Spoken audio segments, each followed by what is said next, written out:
सभी को जय श्री राम। मैं ऋषिका आज आप लोगों के सामने कहानी लेकर आई हूँ। कहानी का नाम है नेवला या मेंढक प्रवृत्ति। सुरेश बहुत परेशान था। पिछले कुछ दिनों से एक के बाद एक उसे किसी न किसी दिक्कत का सामना करना पड़ रहा था। कभी ऑफिस में बॉस के साथ बहस हो जाती, तो कभी घर पर वाइफ से, तो कभी उसे किसी कलीग की बात ठेस पहुंचा दे रही थी। उसे समझ नहीं आ रहा था कि वो क्या करे। इसलिए वो एक आश्रम में अपने गुरुजी के पास पहुंचा और अपनी समस्या बता दी। गुरुजी ने उसकी बात सुनी और कहने लगे, क्या तुम जानते हो नेवले सांप को मारकर खा जाते हैं? क्या?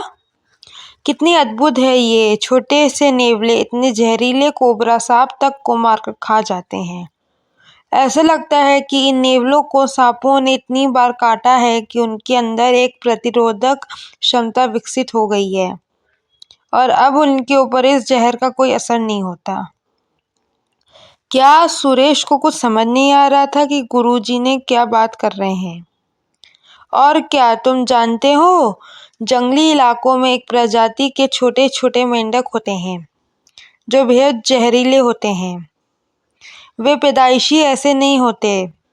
वे रोज थोड़ा थोड़ा करके ऐसे खाना खाते हैं कि उनके पूरे शरीर में जहर भर जाता है और लोग उनसे दूर ही रहते हैं।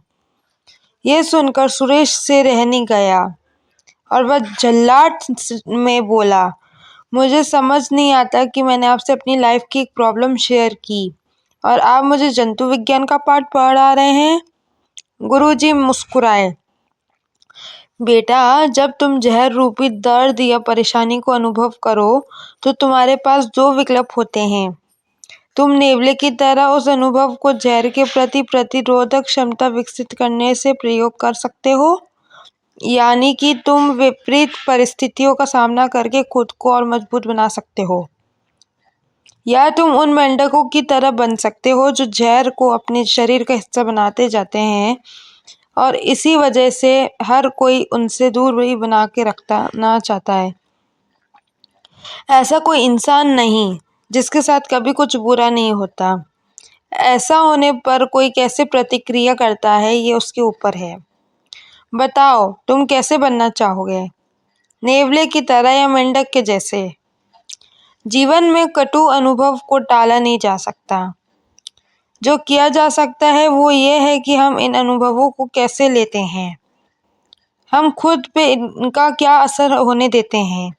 किसी खट्टे अनुभव की वजह से खुद में खटास ला देना आसान जरूर है, पर ऐसा करना हमें उन मेंढकों की तरह जहरीला बना देता है और धीरे धीरे हमारे मित्रों, रिश्तेदारों और संबंधियों को हमसे दूर करने लगता है। लेकिन अगर हम उस कटु अनुभव को सकारात्मक रूप से लेते हैं और खुद को मजबूत बनाते हैं, तो हम उन नेवलों की तरह सशक्त हो जाते हैं और फिर बड़ी से बड़ी बाधाओं को पार करना सीख जाते हैं। इसलिए चलिए प्रयास करें कि जीवन में आने वाली बाधाओं की वजह से हम उनसे पार पाना सीखें, ना कि खुद ही समस्या बन जाए।